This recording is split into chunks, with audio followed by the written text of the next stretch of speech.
淺談投緣，難以深交。我係子琳，今晚嘅藥方係閒聊時話題契合，唔代表適合交心走長遠。有好多人傾偈嘅時候十分投契，日常閒談毫無阻隔，便誤以為係靈魂知己。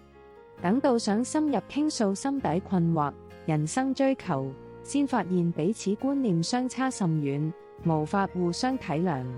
淺談風月可以，深究人生就滿滿隔閡。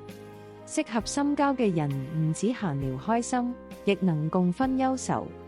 雙方內心契合先係緣分，淨係閒談投緣只係淺交。